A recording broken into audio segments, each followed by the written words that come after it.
অনেকে ভুলবশত যারা নতুন ড্রাইভিং শিখি বা নতুন ড্রাইভিং শিখছি এরা ক্লাস করতে যাইয়া দেখা গেছে আমি এসকেলেটর থেকে পা উঠেছি, ক্লাস আমি ব্রেকে ফাড়া দিতেছি, এখন আমি ভুল করি ব্রেকে ফাড়া না দিয়ে আবার এসকেলেটরে ফাড়া দিয়ে দিছি, করতে গেছি ব্রেক দিয়ে দিছি এসকেলেটরে ফাড়া ভুল করি কি ভুল করি। এখন যখন আমি ভুল করি যখন এসকেলেটর ফাড়া দিয়ে দিছি তখন আমার গাড়িটা এখানে জায়গা আছে, আমার সামনে 10 হাত 20 হাত একটা গাড়ি সামনে আছে, 20 এর সামনে একটা গাড়ি রানিং এ যেতেছে, আমি পিছনে আছি। এখন এই অবস্থা যদি আমি এসকেলেটরটা ফাড়া দিয়ে দিই, এখন আমার গাড়িটা কি কন্ট্রোল হইব না স্পিড আর বাড়িয়ে দিব? মানে হঠাৎ করে সামনাসামনি পড়লে নতুনরা কন্ট্রোল করতে পারবে না, এই কারণে দূর থেকে নেওয়াটা দূর থেকে, হ্যাঁ রিস্ক মুক্ত। আমি দূর থেকে, যেমন আমার মনে করেন 100 হাত 200 হাত দূর থেকে আমি এটার পিছনে থাকি, আমি ওভারটেকে যাব, আমি এটার ওভারটেকে যাব, আমার রাস্তা বিকল্প মানে বিকল্প রাস্তা ব্যবহার করব। আর ওইটা যদি না করি, আর ওইটা করার আগে সব সময় আমি যদি কোনো ক্লাসের সাথে যদি ব্রেকটা করি তাহলে আমি নিরাপদ থাকতে পারি, রিস্ক মুক্ত। যেখানে মনে করেন আমার হঠাৎ করে যদি আমার ভুল হয়ে যায়, আমি এসকেলেটর ফাড়া দিয়ে দিলাম, এরকম অনেক ছাত্র করে গেলে পরে রানিং এ করে ফেলে, অনেক হয়ে যায় এরকম। তখন আপনার যদি ক্লাসটা যদি করা থাকে তাহলে আপনি যদি ভুলে ব্রেকে ফাড়া না দিয়ে এসকেলেটর ফাড়া দিবেন তাহলে আপনার গাড়িটা 1 স্লো বাড়তে যাবে না, এটার পিকআপ গতি যেটুকু আছে এতটুকুর মধ্যে থাকবে, এটা আর স্পিড বাড়বে না, নরমালে থাকবে। যদি আমি যদি কোনো ক্লাসটা যদি না করি তখন যদি ভুলটা করি তখন গাড়িটা আমার স্পিড আরো দ্বিগুণ বেড়ে একটা দুর্ঘটনা হওয়ার সম্ভাবনা থাকে। এটা বুঝি না, আরেকবার যদি বলতেন। মানে আমার মনে করেন আমি এখন একটা ব্রেক করতেছি রানিং এ, আমি ব্রেক করতেছি, মনে করেন আমার সামনে জায়গা বেশি নেই। মানুষের ব্রেকটা কখন করে? যখন সামনে বিকল্প রাস্তা না থাকে, তখন তো মানুষ ব্রেক করে যে আমি পিছনে থাকতে হবে, আমাকে দাঁড়াতে হবে। এই জন্য কোন একটা কিছুকে আমি সেফটি করার জন্য, বাঁচানোর জন্য, সামনে কিছু একটা পড়ে গেছে তাকে সেভ করার জন্য আমি ব্রেকে ফাড়া দিই, ঠিক আছে? হ্যাঁ, আমাকে ব্রেক করতে হবে। ধরুন আমি এক নরমালি যে আমার সামনে একটা কিছু আছে, আমি 1-200 হাত পিছনে থাকতে আমি সচেতন হয়ে যাবো, আমি 200 হাত পিছনে থাকতে যদি আমি আস্তে আস্তে কন্ট্রোলে ব্রেকে যদি তার পিছে যাই তাহলে আমি এটা নিরাপদ থাকতে পারলাম।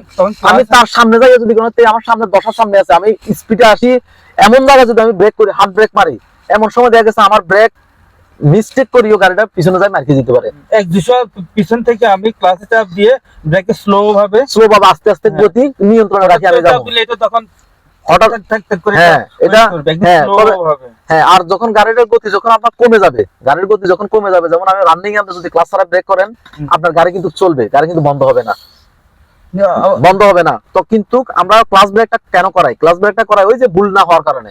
যদি আপনি ভুলে এসকেলেটরে ফাড়া দিয়ে দিয়েছেন, ব্রেকে ফাড়া দিলেন না, দেওয়ার কথা ব্রেকে দিয়ে দিয়েছেন এসকেলেটরে, তার জন্য ভুলটা যাতে না হয়, ওই ভুলটা যদিও হয় যেন সংশোধনে থাকে, এই জন্য ক্লাসটা করা, ঠিক আছে? এই জন্য ক্লাসটা করা। ক্লাসটা যদি আমি করি এখানে তো আমার টাকা লাগতেছে না, এখানে আমার জরিমানা হইতেছে নি, হয়তো আমার একটু সাময়িক কষ্ট হইতেছে। কি আমি যদি ক্লাসটা করি তাহলে আমার নিরাপদ, মানে আমার রিস্ক মুক্ত।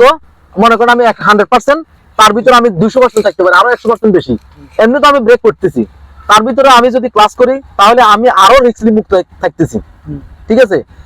দেখা গেছে অনেকে আবার কি করে, গাড়ি গিয়ার নিউট্রাল করে দেয়, গিয়ার নিউট্রাল করি এটা করে, নিউট্রাল করে করলেও আপনি কিন্তু করতে পারেন। কিন্তু নতুন ছাত্র যারা আছে তারা তো রানিং এ যখন মনে করেন আমি ব্রেক করব, এখানে মনে করেন আবার গাড়ি ডাইনে ভাবে কাটবো, এটা করতে গেলে আমার কাছে একটা হিমশিম মনে হয়, কি আমার কাছে হিমশিম মনে হয়। তার জন্য আমি যদি কোনো ক্লাসটা করিনি, আগ থেকে যদি আমি ক্লাসটা করি তাহলে আমি হালকা ব্রেক নিলে 200-300 হাত দূর থেকে এটা আমার জন্য নিরাপদ মনে হয়।